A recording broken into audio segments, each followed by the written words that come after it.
और चलिए अब बात करते हैं छत्तीसगढ़ की, जहां बलरामपुर से एक चौंकाने वाला मामला सामने आया है। जिले के कुसमी में रह रहे अबुल हसन ने पिछले साल अगस्त में अपनी बीवी और 2 बेटियों को मरा हुआ समझकर रायगढ़ में दफन कर दिया था, लेकिन अब उनकी बीवी और दोनों बेटियां सकुशल वापस घर लौट आई हैं। इस घटनाक्रम ने रायगढ़ जिले की पुलिस की मुश्किलें बढ़ा दी हैं। कैसे, इस रिपोर्ट के जरिए आप देखिए।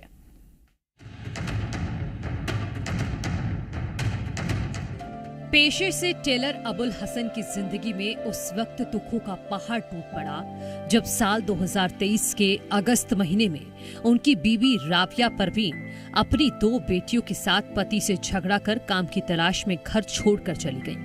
आर्थिक रूप से कमजोर अबुल हसन ने अपनी बीवी को ढूंढने की हर मुमकिन कोशिश की, लेकिन वो कामयाब न हो सका।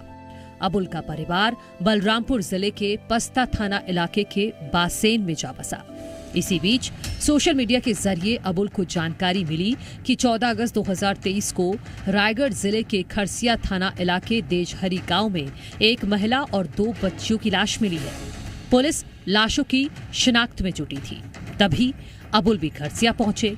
पुलिस ने तीनों लाशें अबुल को दिखाईं और अबुल ने लाशों की शिनाख्त अपनी पत्नी राबिया और दोनों बच्चियों के तौर पर की। अबुल का कहना है कि लाशें हफ्ते भर पुरानी हो चुकी थी। लाश की शिनाख्त कर पाना मुश्किल था, लेकिन बच्चियों की लाशों को देखकर अबुल ने उन लाशों की शिनाख्त अपने परिवार के रूप में की। रायगढ़ मेडिकल कॉलेज में लाशों का पोस्टमार्टम कराकर पुलिस ने लाशों को अबुल के सुपुर्द किया और अबुल ने रायगढ़ में ही लाशों का कफन दफन कर दिया था। जैसे आपको कहा हुआ कि नहीं ले रहे थे, कंफ्यूजन था, फिर दूसरे भी नहीं ले रहे थे, लोग कहेंगे न लीजिए आप ही का ये है, तो फिर हुए लिए, फिर ये पोस्टमार्टम होकर के मिट्टी में हुआ। ये लौटे बहुत दिन के बाद में वो झारखंड बासिन से फिर उसको आने फिर हम गए झारखंड। इधर इस घटनाक्रम को लगभग 1 साल बीत गए कि अचानक राबिया परवीन ने दिल्ली में रहने वाली अपनी बड़ी बहन से संपर्क किया और उसे अपनी आप बीती बताई, जिसके बाद परिजनों की मदद से वो अपने मायके लौटी और अब अपने पति के पास 1 महीने पहले लौट आई।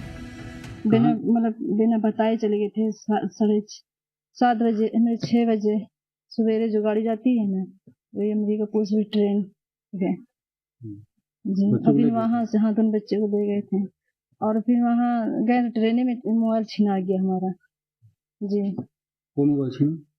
वहीं जो आए थे कि इनकी कंपनी में काम लगा देंगे, 2 आदमी थे, तो बोले कंपनी में काम लगा देंगे, वो ग्रेजुएट करिएगा, 10,000 का महीना मिलेगा, बच्चे लोग अच्छे पढ़ेंगे लिखेंगे। वहाँ क्या करो, किसके हाथ में? राजस्थान गए तो वहाँ ले जाके कहा कि खेत में काम करवाने के लिए, बोले कि कंपनी में काम करवाएंगे, तो खेत में ले जाके जीरा सौंप पर घास ले उगाने के लिए ले जाते थे। और कैदी में मतलब आगे पीछे सब, मतलब मोबाइल दिए ही नहीं थे, मोबाइल हाथ में लिए थे, मतलब मेरे हाथ में ले ही ना रहता मोबाइल, तो कैसे कॉल करते। अब 2 बच्चे छोड़ गए थे, उनको याद नहीं आती? याद नहीं आएगी, याद आती थी दोनों बच्चे की। आपको जैसे और कितने लोग वहाँ यहाँ काम कर रहे हैं? और लोग बहुत सारे। हाँ। वहीं अबुल हसन की बेटी सिजरा परवीन का कहना है कि राजस्थान में उन लोगों से मारपीट की जाती थी। छोटी सी बच्ची सिजरा ने बताया कि उन्हें कहा जाता था कि एक बार जो यहाँ आ गया उसकी हड्डी भी वापस नहीं जाती। मारते थे? हाँ। कौन मारता था? वही आदमी। क्या बोलते थे? बोलता था कि हड्डी नहीं जाएगा। अच्छा, तो तुमको तुम्हारे भाई क्या नहीं आती थी? तुम्हारे पापा क्या तुम नहीं आती थी? आती थी। फिर अभी कैसा लग रहा जब मिले अपने भाई से, अपने पापा से? तो ठीक लग रहा। वहीं अब पुलिस के लिए एक बार फिर चुनौती ये है कि आखिर अबुल ने किसकी लाशों का कफन दफन कर दिया। पुलिस एक बार फिर उन तीनों लाशों की शिनाख्त के लिए इश्तेहार जारी करेगी ताकि उन तीनों लाशों के वास्तविक परिजन मिल सके।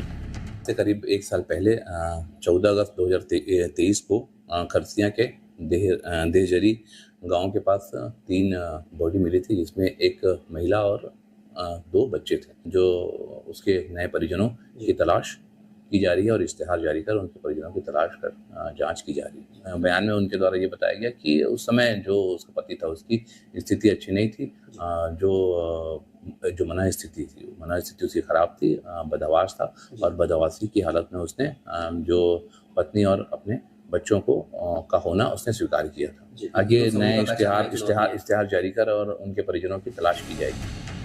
इस पूरे मामले ने जहां अब्दुल को एक बड़ा झटका दिया है, तो वहीं दूसरी ओर पुलिस की भी परेशानी बढ़ा दी है।